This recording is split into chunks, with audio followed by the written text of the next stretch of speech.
Assalamu alaikum friends. Welcome to my YouTube channel Isaac Bilgi for GK. Now today we will discuss about the atmosphere. Fizaia Kurre के बारे में पढ़ेंगे. ठीक है. इसके अंदर आने वाले लेयर्स कौन कौन से हैं, क्या इसकी इंपॉर्टेंस है जो एग्जाम में पूछी जाती है.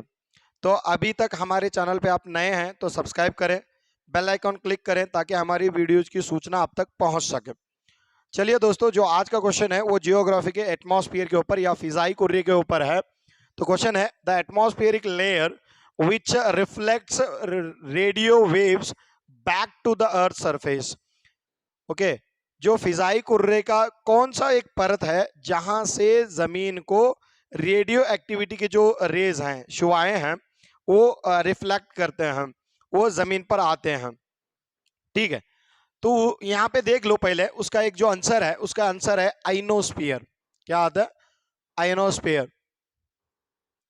तो आइनोस्फीयर को हम लोग थर्मोस्फीयर के नाम से भी जान दो. कौन से नाम से?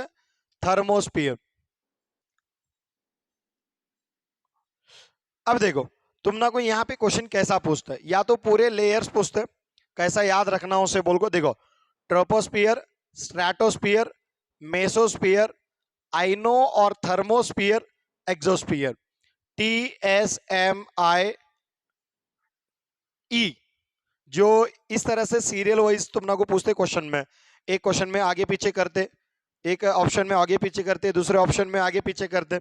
इस तरह से आपको क्वेश्चन पूछते लेयर्स को आगे पीछे करके, वरना कौन से लेयर कहां से कहां तक पहुंचा हुआ है. अब देखो, यहाँ पे पहला लेयर हमारा कौन सा है? ट्रोपोस्फियर. दूसरा लेयर स्ट्रेटोस्फियर. तीसरा layer mesosphere. Fourth layer thermosphere या आइनोस्फियर. एक्सोस्फियर फिफ्थ लेयर है. ठीक है, ऐसा पूछता. ऐसा नहीं पूछा सीरियल वाइज. दूसरा क्या है? ये 0 किलोमीटर से लेके 8 या 18 किलोमीटर. सर 8 क्यों, 18 क्यों? तो ये क्या है? पोल्स के अंदर, पोल्स के अंदर क्या है? 8 किलोमीटर तक ऊंचाई है ये लेयर की.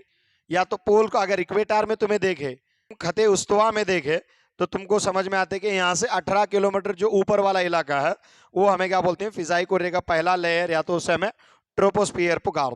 तो वहां से 18 से 50 किलोमीटर तक कौन सा स्फीयर? स्ट्रेटोस्फियर. उसके बाद में 50 से 80 किलोमीटर तक मेसोस्फियर. 400 या 600 किलोमीटर तक थर्मोस्फियर. 1000 किलोमीटर तक है एक्सोस्फियर. ठीक है, इस तरह से. इसके बाद में ट्रोपोस्फियर और स्ट्रेटोस्फियर को जुड़ाने वाली जो परत है, दोनों को भी छोटी सी एक परत निकलती है, उसे क्या बोलते हैं? ट्रोपोपॉस. ट्रोपोपॉस. और स्ट्रेटोस्फियर और मेसोस्फियर को जुड़ाने की जो परत है उसको हमें स्ट्रेटोपॉस करके, या तो स्ट्रेटोपास कहने का वर्ड इस्तेमाल कर दो. नेक्स्ट, मेसोस्फियर एंड थर्मोस्फियर को ज्वाइन करने की जो लेयर है उसको हमें क्या बोलते हैं? मेसोपॉस करके पुकार. पॉज करने का वर्ड, दो लेयर्स को यहाँ पे मिक्स करते जा रहे. ठीक है, एक्सोस्फियर और थर्मोस्फियर को मिलाने के लिए कोई परत नहीं है, तो इसीलिए क्या ये 3 परत यहाँ पे नजर आती. अब मेन एग्जाम में क्या पूछते हैं यहां से, कहते कौन से लेयर में क्या क्या नजर आता है, तुम को पूछने के चांसेस है और बहुत बार पूछा भी गया है. ठीक है, पहला पॉइंट. तो हमें ट्रोपोस्फियर में जाएंगे जहां पे हम जिंदा हैं, जिस परत के अंदर हम हैं. तो यहाँ पे क्या नजर आते हैं? हम को प्रेशर नजर आते, दबाव. क्लाउड्स नजर आते, क्लाउड्स बोले तो बादल नजर आते. रेनबो, समझ में आ रहा है क्या नहीं? रेनबो. उसके बाद में टेम्परेचर, हीट नजर आते. विंड्स, हवाएं नजर आते. थंडर एंड लाइटनिंग, बिजली गरजना. बिजली गरजना और बिजली चमकना जो है वो थंडर और लाइटिंग इसी ट्रोपोस्फियर के अंदर नजर आते. तो यहाँ पे ट्रोपोस्फियर का मामला कैसा है? इधर से 0 किलोमीटर से यहां से सीधा ऊपर, जैसा जैसा ऊपर जाती तो मैं 160 मीटर को 1 डिग्री सेल्सियस के हीट होती क्या होते? रेड्यूस होते जाते. देखो, ये पॉइंट दिमाग में याद रखो. अगर तुम्हें क्रस्ट में देखे, जमीन के नीचे, लिथोस्फियर जिसे बोलते हैं तुम्हें, ठीक है, जमीन के अंदर, तुम्हें जमीन के अंदर कितना 22 मीटर अगर जमीन के अंदर चले गए तो 1 डिग्री सेल्सियस हीट बढ़ती. जमीन के अंदर गए तो हीट बढ़ती. आसमान के ऊपर चले जाओ, कहां तक है? यहां से तो 165 मीटर को 1 डिग्री सेल्सियस क्या होते? रिड्यूस होते जाती टेम्परेचर. तो ये सारा, ये क्या हुआ? ट्रोपोस्फियर के बाद बारे में. अब आओ stratosphere. It's a second layer. ये कौन सा लेयर है? सेकेंड लेयर है। तो ये सेकेंड लेयर जो तुम्हारी है स्ट्रेटोस्फीयर, यहाँ पे क्या है, यहाँ पे ओजोन लेयर नजर आती, ओजोन जिसे हमें O3 के नाम से जानते। O3 बोले तो क्या, ऑक्सीजन के 3 मॉलिक्यूल्स मिला है तो ओजोन लेयर बनती है, या ओजोन परत हमें जिसे बोलते हैं।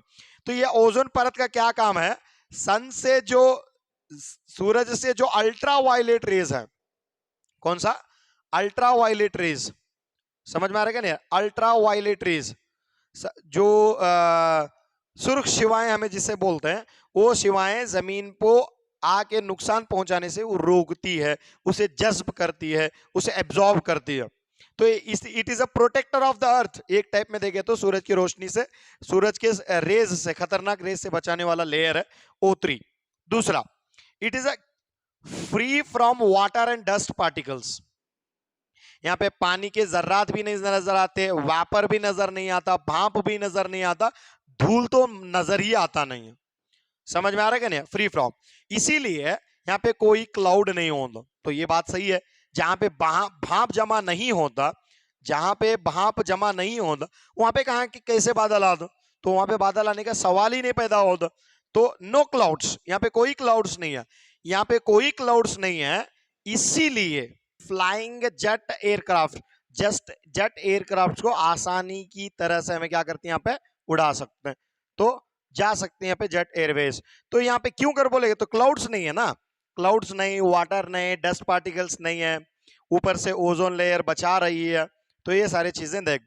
इसके बाद में आओ मेसोस्फीयर, सबसे इंपॉर्टेंट स्फीयर हमारे लिए, क्योंकि इसके ऊपर CTET के अंदर बार बार क्वेश्चन पूछता रहा था। तो क्या होते हैं सर, मेसोस्फीयर के अंदर कोई ग्रेविटी नहीं है, ग्रेविटी बोले तो कशिश, कोई ग्रेविटी नहीं है, कशिश नहीं है।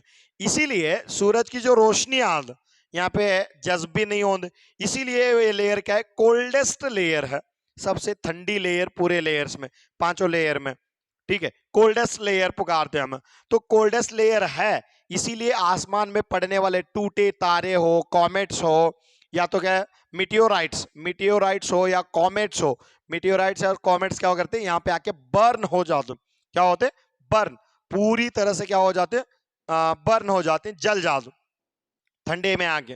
इसीलिए ये मेसोस्फीयर का इंपॉर्टेंस। उसके बाद में आते हैं थर्मोस्फीयर। तो थर्मोस्फीयर और गर्म होते जाती है यहाँ से गाड़ी, फिर यहाँ से सूरज की रोशनी ज्यादा होते जाते और गर्म होते जाते लेयर्स, ठीक है।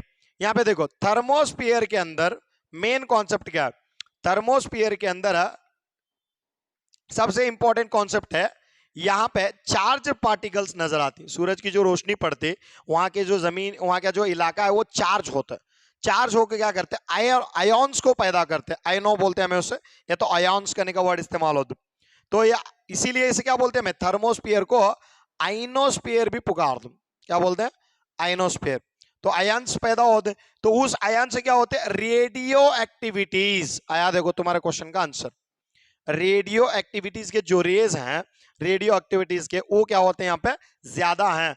तो रेडियो एक्टिविटी के रेज हैं, इसीलिए यहाँ पे सैटेलाइट लॉन्च किया जाते हैं ज्यादा। और राडार, राडार जो है नेविगेटर, जो नेविगेशन के जो सिग्नल्स तुमको मिलते हैं, राडार के जो सिग्नल्स तुमको मिलते हैं, सैटेलाइट्स के जो सिग्नल्स तुमको मिलते हैं, ये सब चीजें तुमको कहां पे नजर आते हैं, थर्मोस्फीयर के अंदर नजर आते हैं। उसके बाद में ले लो एक्सोस्फीयर। तो एक्सोस्फीयर का क्या है, it is a last layer, ये हमारा लास्ट लेयर है ऊपर में, इसके बाद में हमें कंसीडर भी नहीं करते और उसके बाद में हम जा भी नहीं सकते, ठीक है।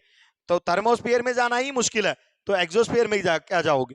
तो यहाँ पे ये सबसे वीक लेयर, सबसे वीक लेयर, क्योंकि सबसे ज्यादा टेम्परेचर है नहीं, यहाँ पे सबसे गर्म इलाका है ये, सबसे पूरे एटमॉस्फेयर के लेयर में ही सबसे गर्म इलाका, टेम्परेट इलाका है।